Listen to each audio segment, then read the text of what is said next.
बूढ़ा उड़ा कर अरे बूढ़ा अरे का बताई हमार पीढ़िया सलय झोरिया में ढोल बले ले दू त बड़ा बढ़िया रही।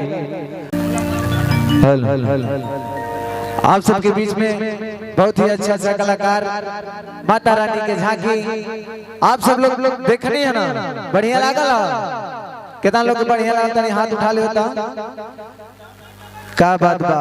अब आप सबके छोट भाई माई लोगन के बेटा और चाचा लोग इनके प्यारा है दुलारा, उन्होंने उनके भतीजा बाटे। अब देखिए कुछ नए अंदाज में कुछ कलाकारी कर जाओ।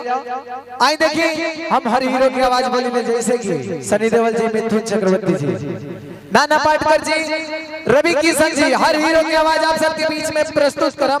आप सबके थपड़ी बजा के आशीर्वाद देख पाए से हम आके आई भैया हम Bhojpuri singer and mimicry artist Shyam soldier आप सबके बीच में उपस्थित हमारा सौभाग्य बा।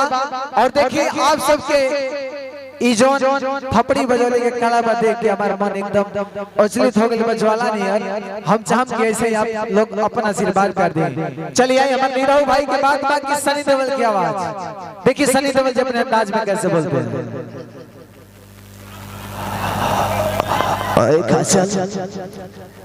ओए काजल एना तो सिर्फ हथियार छोड़े हैं, चलो ना थे भूले। आप लोग सभी लोग यहाँ पे बैठ जाइए,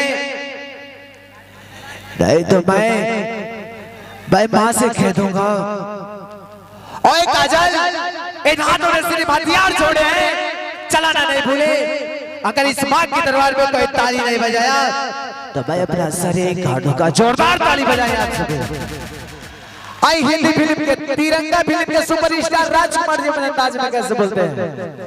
जानी ना तलवार की धार से और ना गोलियों की बौछार से ये बंदा डरता है तो सिर्फ परवरदिगार से हमको मिटा सके इस जवानी में तब नहीं, हम है जानी, हम किसी से कम नहीं, हम किसी से कम नहीं। जोरदार ताली बजाएं जाए भाई लोग।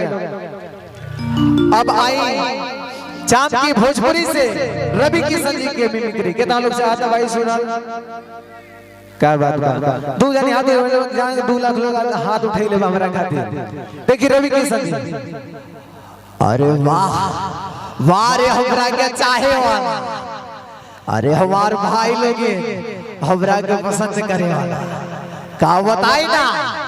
ए बबुआ जब मधुवन मुबारी के धरती पर आईली ना पहली बार तो हमरा लागल कि हमरा प्यार मिली, लेकिन का बताई हमार गलती बा, जिंदगी झंडवा फिर भी घमंड बा। हर हर महादेव, हर हर महादेव। क्या बात बा। चलिए आई बुढ़िया माता और आनंद मोहन जी अपने अंदाज में कैसे बोलते हैं। बुढ़िया माता और आनंद मोहन जी अपने अंदाज में कैसे बोलते हैं। देखो बूढ़ा उड़ा कर अरे बूढ़ा अरे का बताई हमार पीढ़िया सलय झोरिया में ढोल बले ले दू त बड़ा बढ़िया रही। देखी बूढ़ा गाना करी पर मोनी के देखो तड़िया माई कितना भारी पंडाल में जगराता होता। ए बूढ़ा के ये तो बूढ़वा बाटे के पीढ़िया सलय लोगता। अरे ना ए बूढ़ा, अरे जब पियल को जाई और माई के जगराता पे जय जय बोलल को जाई, पर मोनी के बूढ़ा कुछ ना कुछ बोलल करे ले बबुआ लोग देखो तनी बनता। जोरदार ताली होके के चाहिए का बात। चलिए